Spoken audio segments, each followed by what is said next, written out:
Hello, welcome to the Sovereign Magazine show.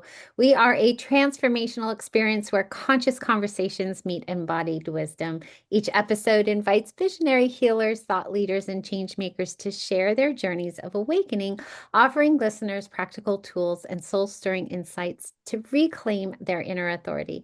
Today, we have Abby Tishieta back. We are talking all about the cycle breaker's sacred boundaries. Yes, or on the last episode, not yesterday, she talked about, are you a cycle breaker? And she really talked about her entire journey. Today, we're going to be talking about estrangement as a sacred grief, and that, loving people you can definitely not stay connected to. And that whole grief process is going to be different for all of us. So, why don't you go ahead and introduce yourself for those who don't know you? And if you missed episode one, definitely go back and watch it. It is worth having that foundational information. Thank you, Nicole. I'm so excited to be back and touching on one of my favorite topics of discussion. As you mentioned, I'm Abby Teixeira. I'm located in Treaty 6 territory, also known as Edmonton, Alberta, Canada. I'm a speaker, I'm a published writer, I'm an author, trauma recovery coach. I'm also a complex trauma survivor and a mother of four. So I help cycle breaking women, especially mothers, healers, coaches, creatives of the global majority, rise from survival mode and really start to learn to lead from their truth. And so my work really blends in identity shifting transformational coaching, ancestral wisdom, and feminine leadership to guide others in reclaiming their voice, their power, and their purpose. And so I everything I speak on is from lived experience and what I have initiated into.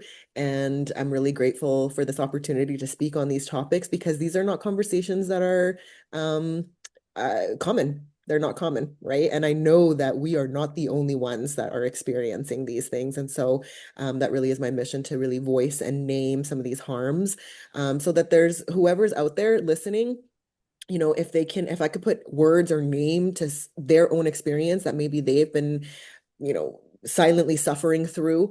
That really is a big part of my mission, is just to allow for others to be seen, even if it's just in a small portion of themselves in my own story, and really release that shame that is really surrounded with these kind of topics. So I'm really excited to dig in. And I'm always excited to dig in with you because that's exactly what happened. We say that we're soul sisters from another womb. Yeah. And you finally gave me the words for my experience. And I never thought that others didn't experience what I have. I just didn't have the words to explain what I was feeling. And so I would really, really love for you to share a little bit more about what you wish people would understand about estrangement. And I don't want to say perhaps where they get it wrong, but perhaps what they don't understand about estrangement. And just for some baseline levels of my experience, I'm sure you're going to go into yours. My father has crossed over the rainbow, and both of my parents, they died within 12 days of each other, both my biological parents. And so my stepmother is the only one left, and I have chosen to estrange myself from her. So for anybody who was like, well, what is your story? That's my story. But we're not here to talk about me. We're here to talk about Abby and what she's gone through. So perhaps let's get some foundational feelings and words to what estrangement is and grief and all of that for those who are watching. Yeah, and thank you for sharing a little bit of context on your own experience as well.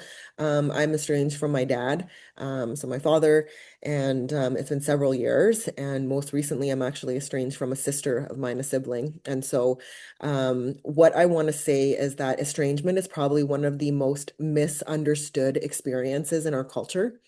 I've heard it being framed as rebellion, as a trend, as selfishness, as canceling family, those kind of things. I've heard it being framed as.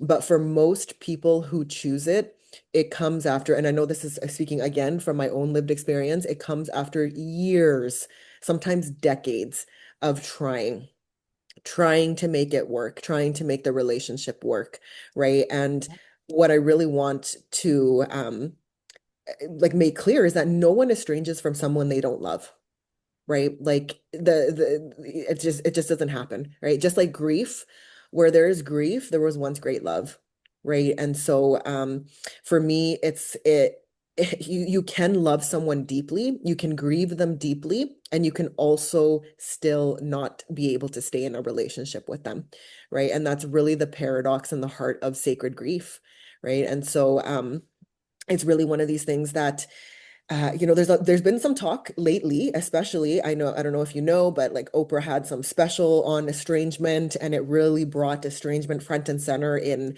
kind of on social media, and there were so many opinions. I tried to like steer clear a little bit from some of those platforms and, kind of these messaging boards and all this kind of stuff, because there was just so much misunderstandings and misinformation being, thrown, because there's always two sides to a story. And, Mhm. oftentimes I know that the people I'm estranged from have their own very different narrative as to, why this happened and all of that kind of stuff, right? So it can get really heated, right? Because there's people that have totally different perspectives and the way of viewing things and, taking responsibility or not, all of that kind of stuff, right? But for me, the reason why I call it sacred grief is because you are still grieving somebody who's alive. And there's something so Mhm. complex about that, about grieving somebody who still walks the earth, right? You're grieving a relationship that maybe never was. You're grieving the hope that you carried for years. You're grieving the version of them that you needed. I know for me, I hoped and I prayed and I expected, for one day this person, to finally see me, one day this person to finally take accountability, this one day, to be validated in my experience. And when that didn't happen, it was devastating. It was devastating for me, right? And you're really truly grieving the future that you once imagined. And now you're seeing that that's not really going to happen, right? So it's not just loss, it's really loss and love and clarity, right? And so, and the other thing I'm going to say is that these kind of decisions, I know for me, this wasn't a decision that was made in anger. Like it wasn't like I got mad one day and I was like, I'm making this like, emotional decision. This was very carefully, thoughtfully, painfully decided upon, and it was made in exhaustion. When you get to the Mhm. point where you are just exhausted of trying and there is no other way out. And, I'd always talk about what people pleasing is, right? And for me, a reframe that was really eye-opening was the reframe that when we are people pleasing, we are in essence abandoning ourselves. It's self-abandonment. And so, how much did I need to abandon myself in order for me to keep up with this relationship? Was the question that I finally got to. And it was exhausting to have to mask, to have to dim my light, to have to tiptoe, eggshells, all of that kind of stuff, right? And it was just like, I can't keep doing this anymore, and so that's like for me, it was decades of trying and going nowhere, and so that's where that decision kind of came and stemmed for me personally. Oh my gosh. There's so many thoughts. I started writing down words so I didn't forget. Number one, 100% agree. It was decades for me. And even while my father was alive, we would talk about gaslighting. And in his last few weeks, he said, please just keep the peace for me until I go. That was his wish, which I did honor. Unfortunately, I didn't know he was going to pass in 2 weeks. But Mm, I said she's toxic. I have therapists who are telling me she's toxic, and I like to use the word unhealed now because toxic I'm just not a fan of, but definitely unhealed. And so it was so many incremental shifts and setting up different boundaries that were good for me, and then they kept being crossed. And so then I'd have to set a new boundary, and then they kept being crossed. So I wanted to share that I mm, mirror you and the decades worth of trying and also losing myself as well. But really, what I wanted to touch on, because I think that this show is going to be so transformational, because there will be one time for everybody, it'll be different when they'll just hear a word. And for me, what came through and was like this light bulb moment as you were speaking was how many times people told me I just had too high of expectations and that I Mm, needed to lower my expectations because she's never going to change.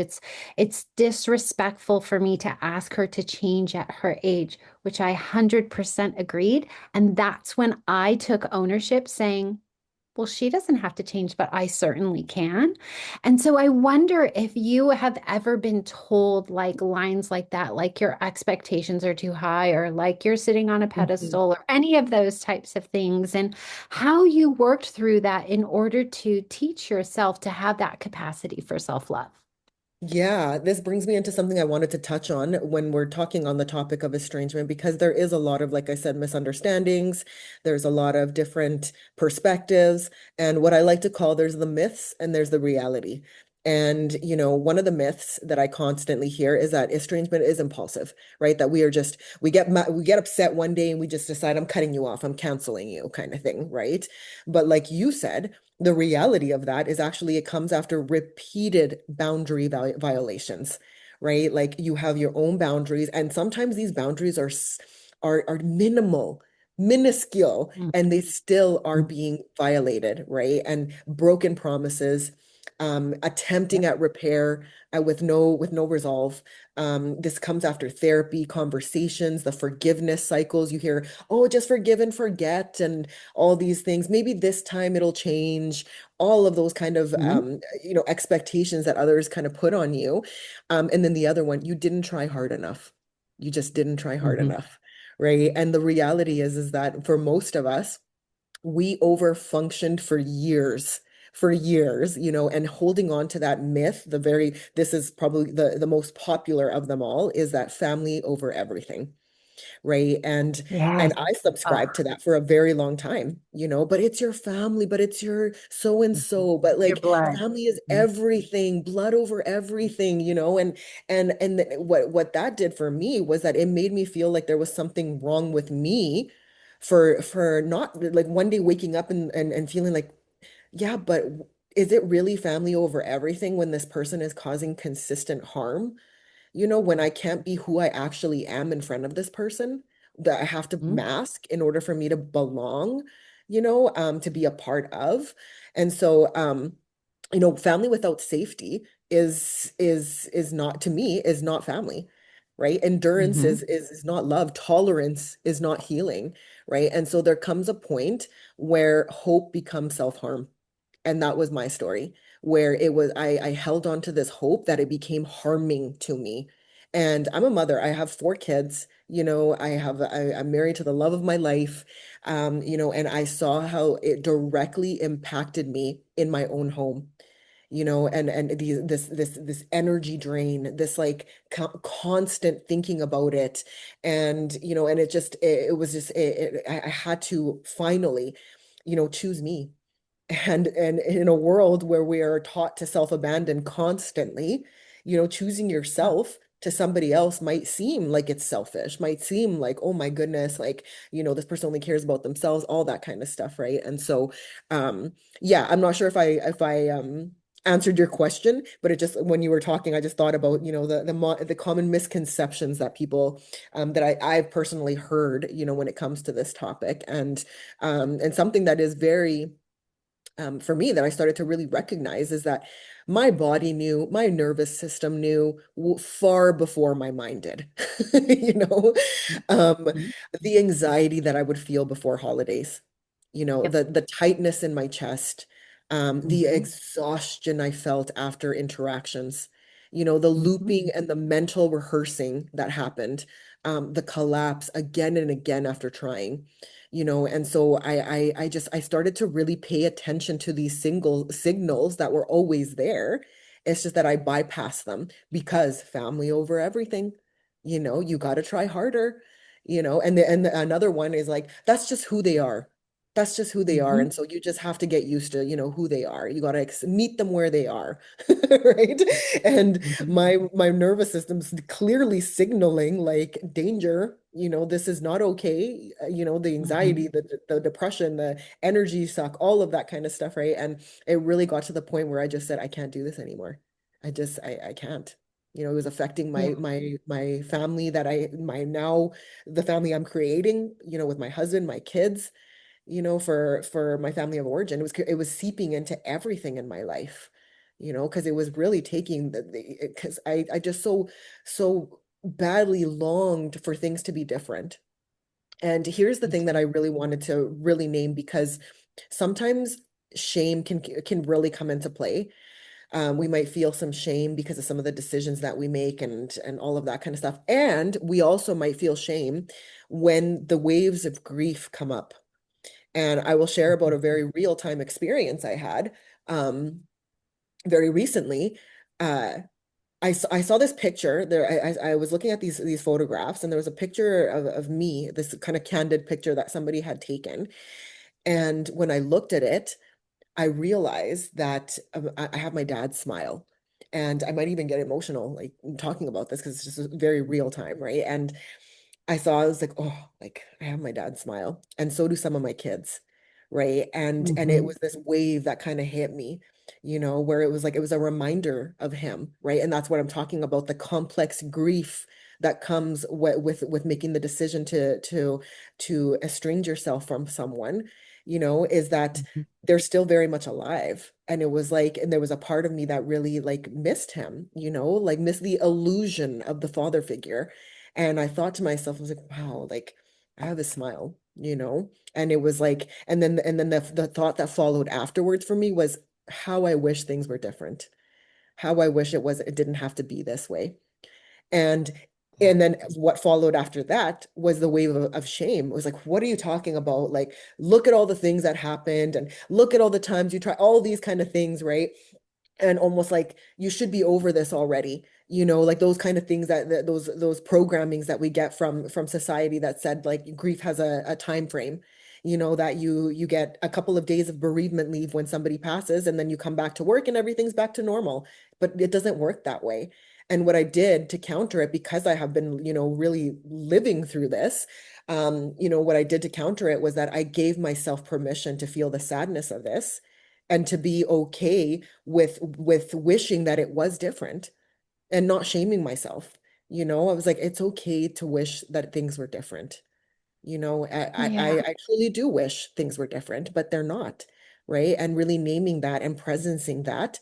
And then the shame dissipated. And instead, I met myself with so much love, tender compassion, so much acceptance, and allowed myself to feel it, feel the feels.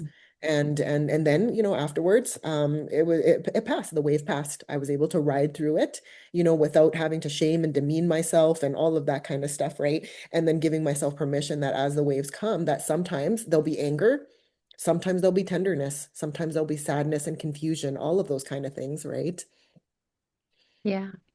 I would Mhm. love to talk more from a selfish standpoint than anything, but I'm sure other people have had this experience about the family unit. And for me, it was my daughter who was like, I don't want to go see her anymore. Like she's not listening to me. She's crossing my boundaries. I mean, she's so like eye-opening to all of it. So she actually was the catalyst for me going, you're totally right. But for the people who perhaps have children and they love their grandparent, right? They maybe don't have that relationship that you do.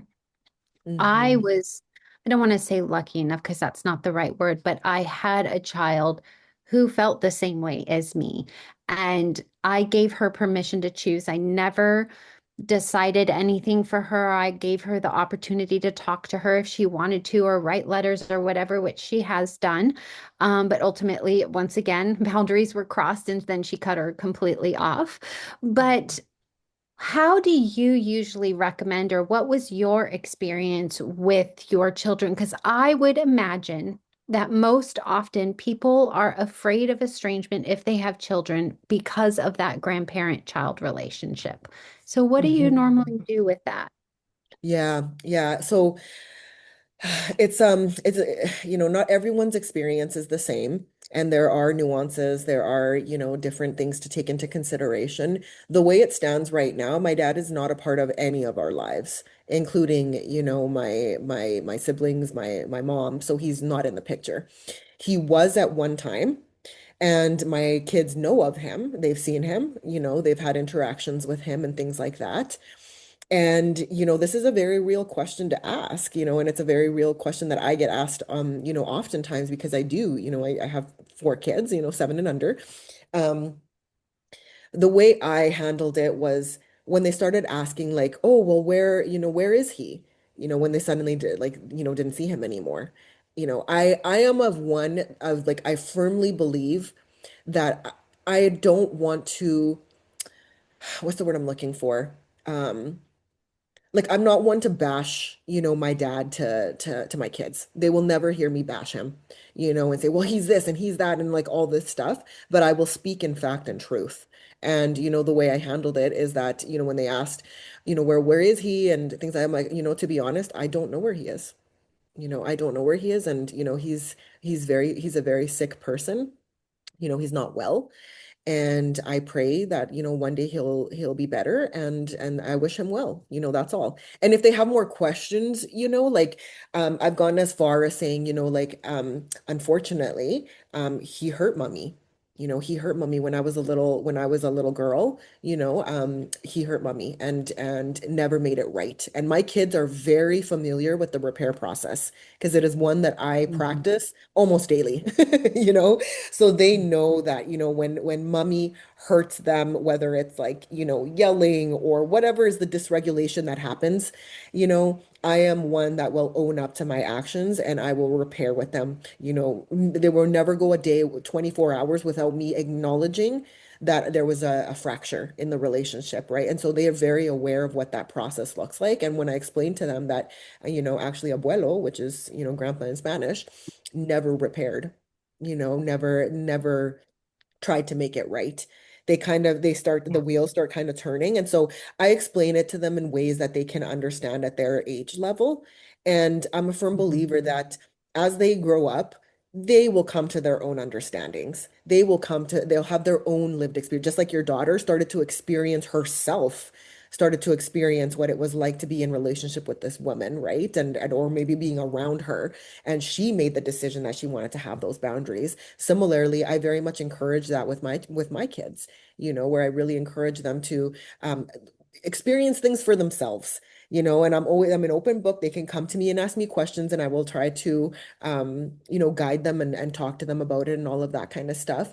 But yeah, I'm just not one to start going off and well, he's this and he's that, and I just lay out the simple facts and the truths of the relationship, in a way that they can hold and understand at their tender age, right? So yeah, that's been my Yeah. experience with that.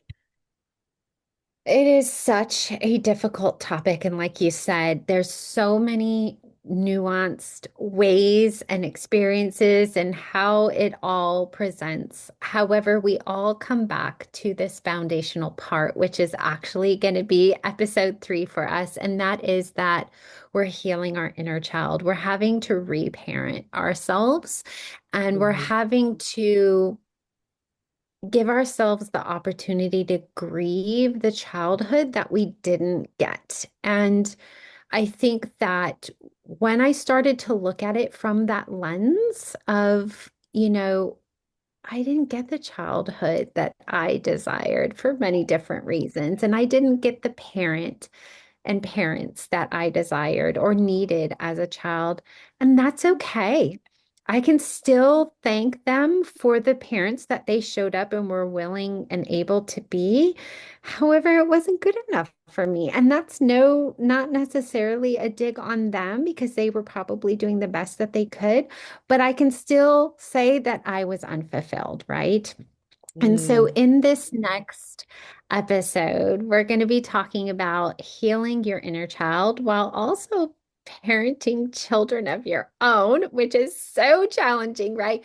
But it is also, and I'm sure you will agree, becoming a parent has elevated my growth exponentially. And I am such a different person. And I think that this next conversation we have is just going to be so incredibly yummy. So, for anyone who is watching, definitely like, share, subscribe, comment, all of those things so you can follow this series with us. We're going to be going on this year-long journey. And if you have any questions for Abby, she's in our community, community.sovereign-magazine.com. All her details are in the show notes on how to connect with her on socials. And she's just like the brightest star to our community. So definitely stick around and, be part of the conversation. Do you have any parting words before we go today? The thing that's really coming to me right now, because this is what I hear from others who are, fellow survivors and who are making these difficult decisions. I want you to know that you're not too harsh, that you didn't not try enough, that you're not the problem, that like, what if I regret this? What if they change and I've already left? And having those self-doubts doesn't mean that you're wrong. And then feeling the grief also doesn't mean that you're wrong, right? And missing them also doesn't mean that you're wrong. So these are all things that can exist at the same time, right? But it still doesn't mean that you have to go back, right? And so I felt really called to speak to that, because sometimes I know I've battled with that myself internally. Like, am I being too harsh? Maybe I didn't try enough, all of these kind of things, right? And but I will tell you what estrangement did give me. It gave me clarity. It gave me nervous system stability. It gave me alignment between my values and my actions, safety for my children, sovereignty, integrity, a deeper connection to my chosen community, right? And I didn't cut these people out of my life to punish them. I cut contact so that I could stop the bleeding, because I was literally bleeding all over the people around me because of this deep wounding that I had, right? And so if I could really just speak to, self-compassion, and yeah, I'm really, really excited to continue this conversation, because I think it's so important, and it's a layered one for sure. Loving someone doesn't obligate you to stay in the harm, and choosing distance doesn't erase that love that once existed. And so that's what really I felt called to really speak to. So thank you. Oh, such a good conversation. Thank you so much for being here, and I cannot wait for the next one. Thank you.